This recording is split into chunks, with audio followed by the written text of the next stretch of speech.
बियाणे औषधी. कार्यक्रमाचे उद्घाटक कोण होते? राजूभाई नोकरी. आपल्या दुकानामध्ये काय काय उपलब्ध आहे? सध्या औषधी आणि वॉटर सोल्युशन.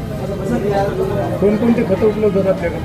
सध्या 10 सीरीज 12/16 DAP, युरिया. औषधामध्ये कोणते औषधामध्ये सिजंडा कंपनीचे, बायर कंपनीचे, टाटाचे. तणनाशक तणनाशक फक्त राहून पाहिजे. काय सांगाल ग्राहकांना? आम्ही आता चांगली सुविधा देऊ ग्राहकापर्यंत आणि योग्य वाजवी दरात आणि चांगल्या क्वालिटीचे औषध. वसमतवासियांना काय होणार? वसमतवासियांना आमच्यापासून शेतीसाठी चांगलं उत्पादन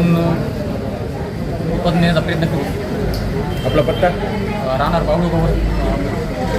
दुकानचा पत्ता? दुकानचा पत्ता परभणी रोड, जे किसानच्या समोर. जी नवीन ओपनिंग केलेली आहे आणि नवीन जरी असो सगळीकडे बघा. माझं सहकारी प्रशांत आहे. त्याच्यामध्ये आम्ही शेतकऱ्याला शेतावर जाऊन माहिती देणं, प्रत्येक प्रोडक्टचे रिझल्ट दाखवणं, या सगळ्या गोष्टीमध्ये रिझल्ट हळदीचं उत्पादन किंवा कापसाचं उत्पादन किंवा केळीचं उत्पादन, ऊसाचं उत्पादन कसं वाढेल याच्यावर आम्हाला काम करायचं. घरगुजावर आमची मास्टरी आहे. याच्याकरता चांगल्या कंपनीचे उत्पादन त्याचा रिझल्ट शेतकऱ्याला चांगला येईल अशा पद्धतीने आपण शेतकऱ्याला ते औषध देण्याचा प्रयत्न करतो.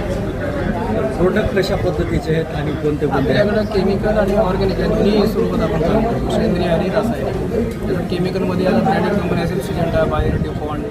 ऑर्गॅनिकमध्ये पण ट्रायको, मेटाशो, जसं की गव्हर्नमेंट पण म्हणते की सेंद्रियवर आपण काम करायला पाहिजे. त्याच्यामध्ये आपण ट्रायकोडर्मा, मेटारायझियम, वर्मी कंपोस्ट यासारख्या गोष्टीवर काम करतो. मार्केटमध्ये नवीन प्रकारचे औषध येत आहेत, त्यामध्ये नवीन काय आहे का? याच्यात कसं आहे, आता नवीन प्रकारची औषधे येत आहेत. काही चांगली आहेत, काही जुन्याचीच औषधं नवीन आलेली आहेत. पण आपल्याला त्याला गोंधळ न मांडता, म्हणजे आपलाही गोंधळ होऊ नये, शेतकऱ्याचाही गोंधळ होऊ नये. बऱ्याच वेळेस काय होतं की नवीनच्या करता माणूस नवीनच गोंधळ करून बसतो. काय द्यायलो काय नाही याचा आपल्याला मेळ लागत नाही, शेतकऱ्याचा खर्च वाढून जाते. आपला विचार हा नाही आहे की शेतकऱ्याला आपल्याला उत्पादन वाढवायचं आहे, त्यासाठी उत्पादन खर्च वाढवायचा आहे. कमीत कमी उत्पादन खर्च राहावा आणि जास्तीत जास्त उत्पादन यावं याच्यावर आपल्याला काम करायचं. कारण नवीन ग्रेड देताना उत्पादन खर्च वाढते. आम्ही देणार नाही अशातला भाग नाही, पण जिथं त्याची गरज आहे ती गोष्ट आम्ही नक्की देऊ. पण जिथे जी गरज नाही ती गोष्ट आम्ही कदापि देणार.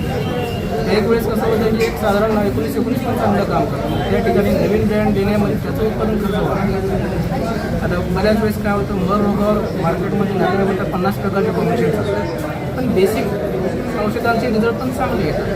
ते सांगायचा प्रयत्न करतो. म्हणजे प्रॉपरली शेतकऱ्याचं उत्पादन खर्च मर्यादित ठेवून उत्पादन कसं वाढवता येईल याच्यावर आपण नक्की काम हा समजा. ठीक आहे.